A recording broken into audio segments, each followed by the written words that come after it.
Hi students, how are you? Fine, good.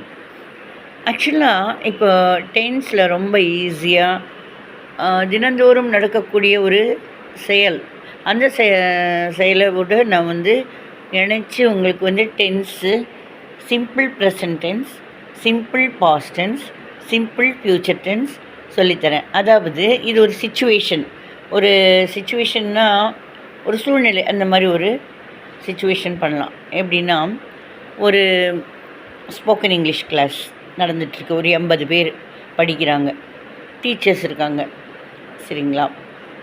இதில் அந்த admission போட்டுட்டு தான் வருவாங்க உள்ள கிளாஸ்க்குள்ளே. அட்மிஷன் என்ன சொல்கிறது, ஃபீஸ் எல்லாம் பே பண்ணிவிட்டு அப்புறம் கிளாஸ்க்கு வருவாங்க. அந்த மாதிரி அப்போ அதில் ஒரு டீச்சர் கிளாஸ்க்குள்ளே வரச்ச அவங்க பார்க்குறாங்க. ஒரு பையன் அவங்க அப்பாக்கிட்ட ஒரு மாதிரி, வேண்டாப்பா நான் வரலப்பா, ஸ்போக்கன் இங்கிலீஷ் கிளாஸ் எல்லாம் வேண்டாப்பா, இப்படிலாம் பேசிகிட்டு இருக்கிறதா காதில் படுது ஒரு டீச்சருக்கு. பார்க்குறாங்க அந்த பையனை, என்ன இந்த பையன் ஓரியாடுறான், ஸ்போக்கன் இங்கிலீஷ் படிக்கிறதுக்கு ஓரியாடுறானே அப்படின்னு நினச்சிட்டு பார்த்துட்டு அப்புறம் அந்த டீச்சரு கிளாஸ்க்கு போகிறாங்க. கிளாஸ்க்குள்ளே போய் அந்த 80 பேர் கிளாஸ் எடுக்கிறாங்க. அப்புறம் இந்த 80 பேரில் அந்த 1 மணி நேரம் கிளாஸ் இருக்குதுன்னு வச்சுக்கோங்களேன், எக்ஸாம்பிள். ஓகே, அப்போ அவங்க பார்க்குறாங்க. அப்புறம் தினம் பார்க்குறப்ப அந்த பையன் கன்ஃபியூஸ் பண்ணிகிட்டு இருந்தானே அவங்க அப்பாவை, வரல வேண்டாம், என்ன அந்த பையன் அப்படின்னு என்ன பண்ணான்னு தெரில அப்படின்னு போயிட்டுருக்காங்க. உடனே அந்த கிளாஸ் முடிஞ்ச டைமில் அந்த மிஸ்ஸு கேட்குறாங்க, அந்த பையனை பார்த்துட்டாங்க கிளாஸில் உட்காந்துட்டு இருந்ததை. தினம் பார்க்குறாங்க 2-3 நாள். ஆனாலும் அவன் அடம்பிடிச்சானே, அவனா இல்லை வேறையா, அவனை மாதிரி இருக்கிற வேறையா, ஒரு மாதிரி டக்குன்னு பார்த்தா அவனை மாதிரி இருக்கும், அந்த மாதிரி நினச்சிட்டு அப்புறம் ஒரு சந்தேகத்தில் கேட்குறாங்க அந்த பையன்கிட்ட, ஏய் நீ தினம் வரையா கிளாஸ்க்கு, நேற்று வந்தியா, நாளைக்கு வருவி இல்லை அப்படிங்கிறதுக்கு நாளைக்கு வருவியா, இது எப்படி இங்கிலீஷில் கேட்கலாம்? Do you come daily to the class? To the classனா கிளாஸுக்கு, டூனா க்குன்னு அர்த்தம். Do you come daily to the class? Did you come yesterday to the class?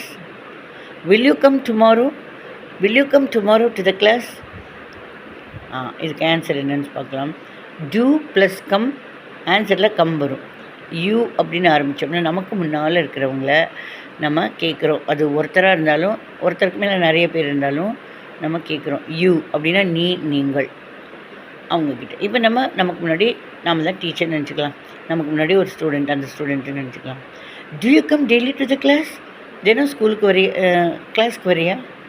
S ma'am, I come daily to the class. இல்லை I come to the class டெய்லின்னு சொல்லலாம். do you come to the class daily? Yes miss, இல்லைன்னா yes ma'am, I come to the class daily. நான் கிளாஸுக்கு தினந்தோறும் வரேன். டெய்லினா தினந்தோறும். Did you come to the class yesterday? நேற்று நீ கிளாஸ்க்கு வந்தியா? Yes ma'am. Did plus come ஆன்சரில், டிட்டுனாலே past tense, did plus come answer came, கம்மோட past tense கேம்னு வரும். அதில் டிட்டு வராது. ஆனால் டிட் ப்ளஸ் கம் டிட்டுங்கிறது பாஸ்ட் டென்ஸு, அதனால் கம்னு கொஸ்டின் வருது. அப்புறம் அதனுடைய ஆன்சர் டிட் ப்ளஸ் கம், அதனுடைய ஃபார்முலா கேம்னு மாறிடும் ஆன்சரில். Did you come to the class yesterday? Yes ma'am, I came to the class yesterday. நாளைக்கு வருவியா? இந்த மாதிரி நீ அக்கப்போர் பண்ணிட்டு கிளாஸ்க்கு வந்துட்டுருக்கியோ என்னவோ யோசிச்சுட்டு ஒரு சந்தேகத்தில் கேட்குறாங்க. நாளைக்கு வருவியா? Will you come to the class tomorrow? Yes ma'am, I will come to the class tomorrow. ஈஸியாக இருக்குல்ல?